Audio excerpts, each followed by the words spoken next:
జగన్మోహన్ రెడ్డి గారు జువ్వలదిన్నె వెళ్ళాడు. ఏదో మత్స్యకారులకి నేనేదో ఆదుకున్నానని చెప్పడానికి వెళ్ళాడు. ఆయన ఉండంగా అసలు ఏం చేశాడంటారు? గతంలో కూడా మనం చూసాం. విశాఖ పోర్ట్ ఉన్న గవర్నమెంట్ సంబంధించిన పోర్ట్ కూడా ప్రైవేట్ పరం చేసి అమ్ముకున్న పరిస్థితి. ఇప్పుడు బెదిరింపు ధోరణి వ్యవహారంగా మాట్లాడుతున్నాడు. దాన్ని ఎలా చూడొచ్చంటారు? జగన్మోహన్ రెడ్డి గారు ఎక్కడికక్కడ విధ్వంసం సృష్టించాలని చూస్తున్నారండి. ఆ జిల్లాలో మనకి రాయలసీమకి అటు ప్రకాశం జిల్లాకు వచ్చేసరికి ఎంతోమంది మత్స్యకారులకు నారా లోకేష్ గారు అక్కడ పోర్టు తీసుకురావడం, పోర్టుకు అనుసంధానంగా మత్స్యకారులకు కావాల్సిన బోటింగ్ యంత్రాంగం తయారు చేసి యూనిట్ నెరవేర్చడం అనేది ఆటోమేటిక్గా అక్కడ ఉన్న మత్స్యకారులకి తెలుగుదేశం పార్టీకి గ్రోత్ పెరుగుతుంది. దాన్ని జీర్ణించుకోలేక గతంలో అతను అక్కడ పోర్టు దగ్గరలో ఎటువంటి బోట్లు గీట్లు రాకూడదని ఒక జీవో తీసుకొచ్చారు. ఆ రోజు ఎంతోమంది మత్స్యకారులు ఎన్నో రకాలుగా ఇబ్బంది పడిన పరిస్థితులు ఉన్నాయి. ఇవాళ మీరు వాస్తవంగా ఒక మాజీ ముఖ్యమంత్రి ఒక సభ పెడితే వెళ్తుంటే అక్కడ ఉన్నటువంటి మత్స్యకారులకు సంబంధించినటువంటి గ్రామాలలో ఎవరు కూడా వెళ్ళకూడదు అని ఏకగ్రీవంగా గ్రామాల్లో వాళ్ళు తీర్మానం చేసుకున్నారంటే ఆ మత్స్యకారులు ఏ రకంగా ఇబ్బంది పెట్టాడనేది మనం ఆలోచించాలి. అలాగా ఇబ్బంది పెట్టబట్టే కదా మత్స్యకారులు ఇవాళ ఎవరు కూడా వెళ్ళకూడదని వాళ్ళు ఒక నిర్ణయం తీసుకున్నారు. అతను ఇవాళ వెళ్ళి ఎన్ని మాయ మాటలు చెప్పినా ఎన్ని ఇది చెప్పినా కానీ ప్రజలు నమ్మే పరిస్థితిలో లేరు. అంటే ఈ గవర్నమెంట్ వచ్చిన తర్వాత నేను తెచ్చిన పోర్టులన్నీ ప్రైవేట్ పరం చేస్తున్నారు. నేను వస్తే మళ్ళీ అధికారంలో రాగానే వాళ్ళు అంత చూస్తా అని చెప్పి మళ్ళీ బెదిరింపులు పాల్పడుతున్నాడు. ఎలా చూడొచ్చంటారు? ఇక ఆయన ఒక సైకో విధానం అండి. అతను ఏ కాడికి కూడా ఆంధ్రప్రదేశ్ రాష్ట్రం డెవలప్మెంట్ అవ్వటం అనేది ఆయనకి పూర్తిగా ఇష్టం లేదు. అతను ఏ కాడికి బెదిరింపి ధోరణులు ఉంటాయి. ఆల్రెడీ హైకోర్టు ఒక పక్కన వాళ్ళకి అత్యంతలు వేస్తున్నా కానీ అతనికి ఆ ఆలోచన రావటల్లా. ప్రజలు రేపొద్దున జరగబోయే పంచాయతీ కార్పొరేషన్ ఎలక్షన్లో మరోసారి చెప్పు తీసుకుంటున్నట్టుగా ప్రజలు తీర్పిస్తే ఎంతో కొంత మార్పు వస్తుందేమో కానీ అతను అయితే మార్పు అనేది నాకు తెలిసినంత వరకు రాదండి. అంటే మనం ఇక్కడ చూసుకుంటే గతంలో పోర్టులు ప్రైవేట్ పరం చేసింది ఆయనే. ఉన్న పోర్టును కూడా గవర్నమెంట్ వాటాను కూడా అమ్మేసుకుంది ఆయనే. ఇప్పుడు వచ్చి ప్రైవేట్ పరం చేస్తున్నారు. ఈ గవర్నమెంట్ వచ్చి అన్యాయం చేస్తున్నాడు. నేను తీసుకొచ్చినట్టు వాళ్ళు పేరు చెప్పుకుంటున్నారు. నేను ఇంత కట్టినా కూడా కట్టలేకపోయారు వీళ్ళు వచ్చి 2 సంవత్సరాలు అని చెప్పి మాట్లాడుతూ ఉన్నాడు కదా. ప్రైవేటు పరం చేసి ప్రైవేటు పరంగాను వాళ్ళకి సంబంధించిన కొంతమంది వ్యక్తులతోనూ దాన్ని లాబింగ్ చేసుకొని ఆర్థిక పరంగాను డబ్బులు దోచుకుంది వాళ్ళే. ఇవాళ ఎక్కడికక్కడ మీరు చూడండి, అదానీ గారికి ఇచ్చింది ఎవరండి? జగన్మోహన్ రెడ్డి గారేగా. గత గవర్నమెంట్లో అదానీ గారికి వాళ్ళు ఇవ్వటం జరిగింది. ఇప్పుడు కొన్ని ప్రైవేట్ పోర్టులు డెవలప్మెంట్ చేయడం దగ్గరికి వచ్చేసరికి ఆటోమేటిక్గా ప్రభుత్వం కొన్ని నిర్ణయాలు తీసుకుంటుంది. ఇప్పుడు మన రాష్ట్ర ఆర్థిక పరిస్థితి బడ్జెట్ ప్రకారంగా కొన్ని డెవలప్మెంట్ చేయడానికి సెంట్రల్ గవర్నమెంట్ నుంచి కూడా ఇవాళ సెంట్రల్ గవర్నమెంట్ మీరు ఏదైనా తీసుకోండి, ఎటువంటి డెవలప్మెంట్ తీసుకున్నా ఆటోమేటిక్గా పీపీపీ విధానంలోనూ తీసుకుంటుంది. ఆ విధంగానే రాష్ట్ర ప్రభుత్వం డెవలప్మెంట్ చేసి ప్రజలకి అందుబాటులో తీసుకొస్తుంది. ప్రజలు చేపలు పట్టే వాళ్ళు ఎంతోమంది మత్స్యకారులు అభివృద్ధి చెందడం కోసం ఆ విధానం వెళ్ళడం వల్ల మంచిదే కదా. అతను చేస్తే మంచిది, ఈతోడు చేస్తే చెడుగా భావించేటట్టుగా మాట్లాడతాడు. అంటే వచ్చినట్టు కూడా నేను తరిమేస్తాను ఇప్పుడు బెదిరిస్తున్నాడు కదా. అతను తరిమేస్తాను బెదిరించడం అనడం వల్ల ఆంధ్ర రాష్ట్రాన్ని పెట్టుబడి పెట్టేదారులను భయభ్రాంతులు గురి చేయాలని ప్రయత్నం బాగా చేస్తున్నారు. దాని కూటమి నాయకులైనటువంటి అది నారా చంద్రబాబు నాయుడు ముఖ్యమంత్రి గారు కానీ, ఉప ముఖ్యమంత్రి పవన్ కళ్యాణ్ గారు కానీ, మా యువ నాయకుడు నారా లోకేష్ గారు కానీ తిరిగి వాళ్ళకి గట్టిగా సమాధానం చెప్పడం జరుగుతుంది.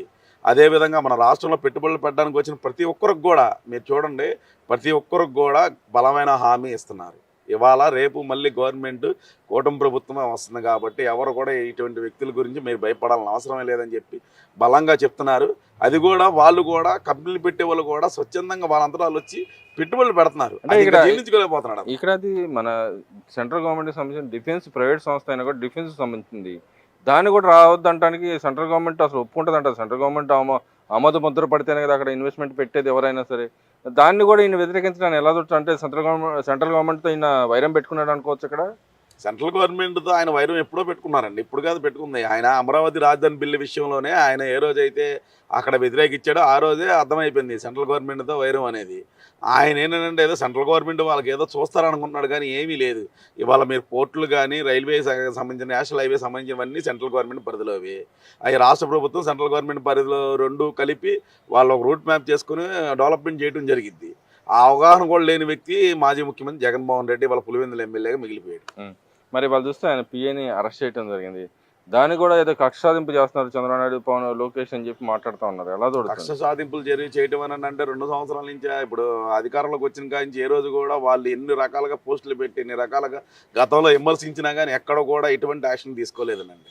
ఇవాళ హైకోర్టు జడ్జిలను కూడా గతంలో వాళ్ళు విమర్శించిన దానికి ఇప్పుడు జరుగుతున్న పరిణామాలకి రాష్ట్రంలో విధ్వంసం జరుగుతున్న పరిస్థితులను బట్టి హైకోర్టు జడ్జి గారు తీర్పిచ్చారు. ఏమని? ఈ సోషల్ మీడియాని పోలీస్ శాఖ వరకు కంట్రోల్ చేయలేకపోతుంది, ప్రభుత్వం కూడా ఎందుకు చూసి చూడనట్టు ఉదారసీతతో ఉంటుందని చెప్పి గట్టిగా స్ట్రాంగ్ వార్నింగ్ ఇస్తే పోలీస్ శాఖ వారు ఇవాళ చర్యలు తీసుకుంటున్నారు. దాన్ని తప్పడం పనే ఉందండి. ఇప్పుడు మీరు తప్పు చేయకపోతే మీ పిఎని ఎందుకు అరెస్ట్ చేస్తారు? మీరు సొంత చెల్లెలు పసుపు చీర కట్టుకుందంటేనే మీరు విమర్శించిన వ్యక్తులు, తల్లిని మీ ఆస్తి విధాలు ఆమె ఆమెని విమర్శించిన వ్యక్తులు, మీ సోషల్ మీడియాలో మీకు కుటుంబ సభ్యులకి మహిళలకు కూడా గౌరవమైన నీచమైన సోషల్ మీడియా ఎవరిది ఏదైనా ఉందంటే వైసీపీ సోషల్ మీడియాలో ప్రజలందరికీ తెలిసిందే. మీరు చేసిన తప్పులకి మీ వాళ్ళు చేసిన తప్పులకి అది అరెస్ట్ చేయడం చట్ట ప్రకారం వెళ్తున్నారుగా. అక్కడెక్కడా చట్ట ప్రకారం ఉల్లంఘించి లేదుగా. హైకోర్టు చెప్పింది చట్ట ప్రకారంగా అధికారులు అరెస్ట్ చేశారు. దాన్ని తప్పటం అవసరమే లేదే. అంటే ఇక్కడ ఎవరైతే ఉన్నాడో శ్రీహరి ఆయన గతంలో కూడా కొన్ని పోస్టులు చేసిన వ్యవహారం మనం చూసాం. అప్పట్లో కూడా ఆయనకి నోటీసులు ఇచ్చాక నోటీసులు ఇవ్వకుండా అరెస్ట్ చేశారు, అక్రమ అరెస్ట్ చేశారు. అర్ధరాత్రి వచ్చి గోడ దూకేందుకే తీసుకెళ్ళాలని చెప్పి మాట్లాడుతూ ఉన్నారు. అక్రమ అరెస్టులు ఏమీ చేయలేదండి. నోటీసులు ఇవ్వడం అనేది ప్రాసెస్ ప్రకారంగా అన్నీ జరుగుతూ ఉన్నాయి. వాళ్ళు ఏంటంటే సింపతి కోసం ఆ విధంగా క్రియేట్ చేసుకుంటున్నారు. అంటే పేరు నేను అంటున్నాడు, మేము మళ్ళీ వచ్చేది అధికారం మాదే, మేము వచ్చిన తర్వాత మేము ఎంత తెలుస్తాం, మా రోజు అంటూ వస్తుందని చెప్పి మాట్లాడుతూ ఉన్నాడు కదా. వాళ్ళకి ఆ రోజు అనేది ఒకటి వస్తుందండి. ఆ రోజు వచ్చేసరికి వాళ్ళకి ఏమీ ఉండదు. ఎందుకంటే ఆ ఉన్న 11లో కూడా ఒకటి కూడా తీసేస్తే ఆ ఒకటి వచ్చే పరిస్థితి కూడా వచ్చిందో రాదా అన్న దీనమైన స్థితిలో గెలిపారు వాళ్ళు. వాళ్ళంటూ వచ్చినప్పుడు చూద్దాం. ఎందుకంటే ప్రజలకి వాళ్ళనేది వాళ్ళ ప్రతిపక్ష పాత్రలో ఎక్కడ కూడా హుందాతనంగా వెళ్ళట్లేదు కాబట్టి ప్రజలే వాళ్ళని తిరస్కరించే పరిస్థితి. కూటమి నాయకులు డెవలప్మెంట్ చేసుకుని వెళ్తున్నారు కాబట్టి ప్రజలకు కూడా ఎవరు అభివృద్ధి చేస్తున్నారో, ఎవరు విధ్వంసం సృష్టించాలని చూస్తున్నారో ప్రజలు అర్థం చేసుకుంటున్నారు. దాని గురించి ఇంకా పట్టించుకోవాల్సిన అవసరమే లేదండి. ఏదో ఒకటే వాళ్ళు రాష్ట్రంలో ఏదో మేము మనుగడ సాగిస్తున్నామని చెప్పని మాజీ ముఖ్యమంత్రి మావిగానని ఈ కూటమి ప్రతిపక్ష నాయకులు విమర్శించడం ద్వారా ఏదో జనాల్లో కనబడటం కోసం తప్ప వాళ్ళని పట్టించుకునే పరిస్థితి జనాభాకి లేదు. అంటే ఇక్కడ నిన్న కూడా వాళ్ళు మళ్ళీ కొత్త పల్లవి అందుకున్నారు. నిన్న దాకానే మావిగానే గొప్ప అని అనుకున్నాడు, ఈరోజు కొత్త పల్లవి అనుకున్నారు. మావిగానే అమరావతి సేఫ్ అని చెప్పి మాట్లాడుతున్నారు. మళ్ళీ ఎందుకని ఇలా మాట్లాడుతున్నారు అనుకోవచ్చు. అంటే ఇంకో మాట కూడా అంటున్నారు, అటు నుంచి అయితే మచిలీపట్నం నుంచి అభివృద్ధి చెందుతా ఈ అమరావతి కూడా దాంట్లో అభివృద్ధి చెందిద్ది అని చెప్పి మాట్లాడుతున్నారు. ఈ కొత్త రకమైన వర్షన్ ఎలా చూడొచ్చు అంటారు?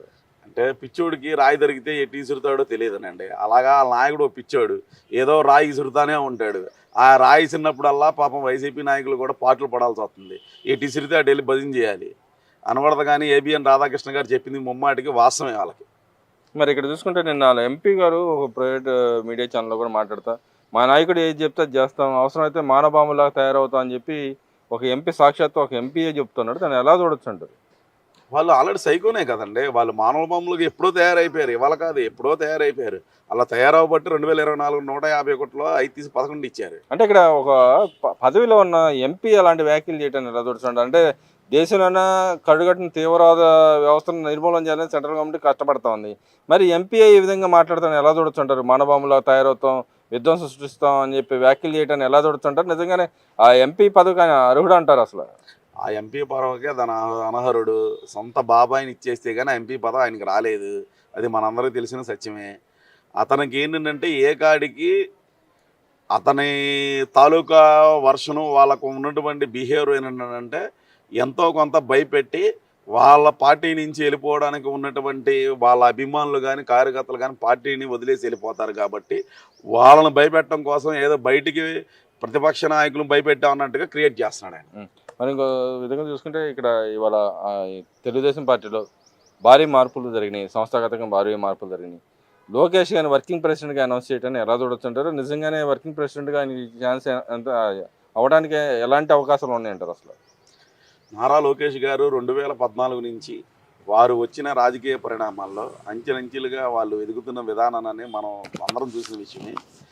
ఏదైతే ప్రతిపక్ష నాయకులు ఆయన విమర్శించారో వాళ్ళకి చుప్పు తీసి కొట్టేటట్టుగా, వాళ్ళకి ధీటుగా ఆ రోజు ఇవ్వగలం అనే పాదయాత్రతో నారా లోకేష్ గారు ఏ విధంగా ఆంధ్ర రాష్ట్రంలో ఉన్నటువంటి అన్ని సమాజ వర్గాల వారిని అందరినీ, కార్మికులు, కర్షకులు అందరినీ కలుసుకొని వారి సమస్యలన్నిటిని ఒక క్రోడీకరించుకొని అతను 2024 ఎలక్షన్కి వెళ్ళేటప్పుడు ఒక మేనిఫెస్టో తయారు చేయడం జరిగింది. ఆ మేనిఫెస్టో తయారు చేసి అధికారంలోకి వచ్చిన తర్వాత అన్ని రకాలుగా అందరిని సమానంగా చూసే విధానంలో, పరిపాలన భాగంలో వెళ్ళే విధానంలో గానీ, పార్టీని సమకూలతంగాను అందరిని దగ్గర చేసుకొని, అందరిని సమన్వయపరుచుకొని వెళ్ళే విధానంలో ఇవాళ నంబర్ 1 స్థాయిలో ఉన్నారండి నారా లోకేష్ గారు.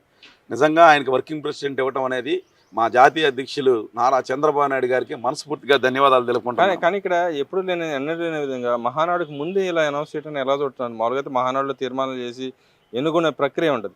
ఈసారి డిఫరెంట్‌గా ఎందుకు అనౌన్స్ చేశారంటారు ఇక్కడ? అంటే మనకు ఇప్పుడు అధికారంలో ఉన్న తర్వాత మన రాష్ట్ర ఆర్థిక పరిస్థితులను చూస్తూనే ఉన్నామండి. ఇవాళ రాష్ట్రం ఆర్థిక పరిస్థితులను మెరుగుపరచడం కోసం ఇవాళ నారా లోకేష్ గారు కానీ, అక్కడ ముఖ్యమంత్రి చంద్రబాబు నాయుడు గారు కానీ, రాష్ట్ర అభివృద్ధి కోసం పెట్టుబడులు తేవడం కానీ, రాష్ట్ర డెవలప్మెంట్ అనేది కొంత మాకు వెసులుబాటు లేని పరిస్థితి. ఒక రాజకీయ పార్టీగా పార్టీని ఒక పక్కన స్టాండ్ తీసుకొని, ఒక పక్కన ప్రభుత్వాన్ని నడిపించడం అనేది ఇవాళ కొంచెం కష్టతరమైన పరిస్థితి అయిపోయింది. దానివల్ల కొన్ని కొన్ని సంస్కరణలు తప్పని పరిస్థితి. ఒక దీనిగా వెళ్ళే వాళ్ళం ఎప్పుడు కూడా ఒక మహానాడు అనే ఒక కార్యక్రమం పెట్టుకొని దానిలో మేము వెళ్ళేవాళ్ళం. కానీ అంటే ఇప్పుడు జరుగుతున్న పరిణామాల రీత్యా కొన్ని కొన్ని ఒడిదుడుకుల వల్ల ఈరోజు అలా నిర్ణయం తీసుకోవడం తప్ప దీనిలో ఎటువంటిది ఏమీ లేదు. ఏంటంటే పార్టీలో కొంచెం ఏంటంటే ఇవాళ రాష్ట్రంలో చూస్తూనే ఉన్నాం ప్రతిపక్ష వాళ్ళు ఎన్ని రకాలుగా మనల్ని మన డెవలప్మెంట్ చేస్తుంటే ఇబ్బందులు కలిగిస్తూ ఉన్నారు. ముందు ప్రజలకి రాష్ట్ర ప్రభుత్వం మంచి చేయాలనే ఆ డెవలప్మెంట్ చేసే క్రమంలో వెళ్తాం వల్ల పార్టీలో కొంచెం ఈ విధంగాను కూడా కొంచెం పార్టీని కూడా స్పీచ్ చేసుకోవాలి కాబట్టి వెళ్తాం జరిగింది.